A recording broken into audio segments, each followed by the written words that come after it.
আসসালামু আলাইকুম।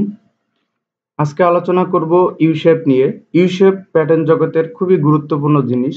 কেন গুরুত্বপূর্ণ সেটাই আমি আপনাদের এই ভিডিওর মাধ্যমে দেখাবো।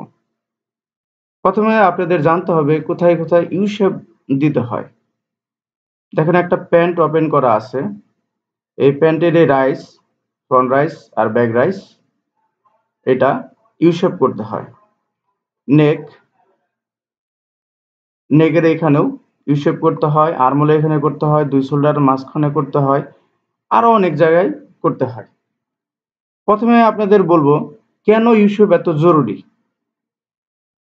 উদাহরণ দিয়ে বলতে গেলে রেল লাইনের রাস্তা এত বাঁকা থাকে কেন? কারণ বগিনে ঘোরানো যায় না। সেম আমাদেরও সুইং মেশিনে আঁকা বাঁকা থাকলে ঘুরতে পারবে না। যদি জোর করে ঘোরায় তাহলে শেপ নষ্ট হয়ে যায়। দেখেন এখন আমি আপনাদের দেখাবো কোথায় কোথায় ইউ শেপ দিতে হয়। আজকে আমি আপনাদের ভুলও ধরিয়ে দিব যে আমরা সাধারণত কি কি জায়গায় ভুলও করি। দেখেন প্রথমে ভুল দিয়ে শুরু করি। অনেকে আছে আমরা ফ্রন্ট নেক শেপ আর ফ্রন্ট নেক শেপের ইউ শেপ মিলাই, বাট এটা রং। এই শেপ এটার সাথে মিলানো যাবে না, মিলাতে হবে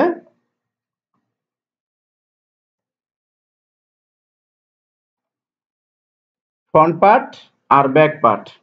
এইটা হইলো ফ্রন্ট পার্টের নেক শেপ, এটা হলো ব্যাক পার্টের নেক শেপ। দেখেন ইউ শেপ হয়েছে। এখন এটার উপর দিয়েই মেশিন চালানো সহজ হবে। নেকের যে চাঁদের মতো শেপ বা রাউন্ড শেপ থাকে, এই দুইটা শেপ দেওয়ার কারণেই থাকবে। কেউ যদি এটাকে এইভাবে করে রাখে, আরো যদি করি বোঝানোর জন্য দেখাচ্ছি। এই দেখেন এটাকে আরো সুন্দর করে বোঝানোর জন্য দেখায়। এখন কিন্তু এটা সুন্দর হয়েছে, কিন্তু দেখেন এইটাকে দেন এইখানে নিয়ে আসবে ঠিক এই বরাবর। আপনারা মেশিনে বসে এগুলো দেখতে পারেন। এই বরাবর এসে কেটে যাবে, মেশিন ঠিক মতো ঘোরাতে পারবে না, থেমে যাবে, আস্তে করতে হবে, প্রোডাকশন সমস্যা হবে, বহুত ধরনের সমস্যা আছে। সবচেয়ে বড় কথা ইউ শেপটা বজায় থাকবে না, আপনার নেকটা চাঁদের মতো হবে না। আবার দেখেন দুই আর্মহোল, দুই শোল্ডার জয়েন করার পরে এখানে যদি আপনার শেপ ঠিক না থাকে তাহলে এখানে কোনা বের হয়ে যাবে। মেশিন চালাতে যে ফেব্রিক কেটে পড়বে, মেজারমেন্ট মাইনাস হওয়ার সম্ভাবনা থাকবে। মোদ্দা কথায় এখানেও শেপ ঠিক রাখতে হবে। দেখেন এই জায়গায় একটু শেপ নষ্ট আছে, আমি এটাকে বোঝানোর জন্য দিয়ে রাখছি। আচ্ছা আমি আগে আপনাকে রংটাই বোঝাই। এই এইটাকে যদি সুইং করতে যাই আপনাকে পারবো? সুইং মেশিন একবার কল্পনা করে দেখেন, আমরা যারা মোটামুটি মেশিন চালাতে পারি, যারা স্যাম্পলে চাকরি করছি বা অপারেটর ছিলেন, দেখেন অসম্ভব। এটাকে ঠিক ইউ শেপ করতে হবে, একদম ইউর মতো। এটা যে শুধু খালি এর জন্য জরুরি তা না, এটা কিন্তু একটা গার্মেন্টস এর ফিটিং ইস্যু।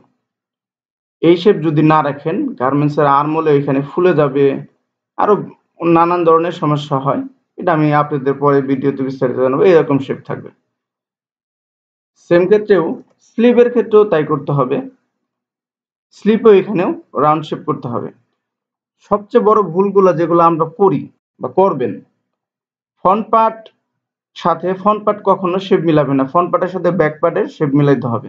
এই দেখেন আমার এখানে ফ্রন্ট পার্ট আর ব্যাক পার্ট তাল পার্ট আছে, তাল পার্টের এখানে এই শেপ আমাকে এই শেপের সাথে মিলাতে হবে, তাহলে কিন্তু দেখেন মিলছে, কিন্তু এতটা মিলে নাই, এই জন্য আমাদের হালকা একটু উঠিয়ে দিতে হবে। এই যে দেখেন আমি ব্যাক পার্টটাকে উঠিয়ে দিলাম। এই ঠিক আছে। আবার ধরেন এটা একটা বক্সার, আমরা সবচেয়ে বড় ভুল করি কি দেখেন, এখানেও কিন্তু একটা ইস্যুর ব্যাপার আছে। কেন আছে? এই যে এইখানে যখন এটাকে জয়েন করব, এই পার্টের সাথে দেখেন এটা কোথায় দিয়ে গেছে, এই অনেক আছে ভুল করে এইটার সাথে এটা মিলাবে, না এটা মিলাতে হবে এটার সাথে।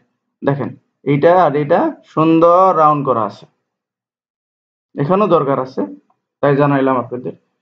আমরা এই গার্মেন্টস জগতের সবচেয়ে বড় সমস্যা প্যান্টের লেগিংস। ভিডিওর শেষে বলতেছি আমি, শেষের দিকে দেখেন আমরা সাধারণত বায়ার এই শেপটার কমেন্টস অ্যাভেলেবেল করে। আমরা প্রথমে বিস্তারিত যাই, এখানে আর এখানে যখন আমরা মিলাবো, সাধারণত আমরা এইভাবে মিলাই, আসলে এইভাবে নিয়মটা পুরোটাই রং। আমি ভিডিও প্রথমে বলছি আমি আপনাদের প্রথমে রংটাও শিখাবো, তারপর সঠিকটাও শিখাবো। আমরা আর দিয়ে এটাকে এই বরাবর আনবো, এটা আর এটা। এখন এটাকে আমরা ইউ শেপ করবো।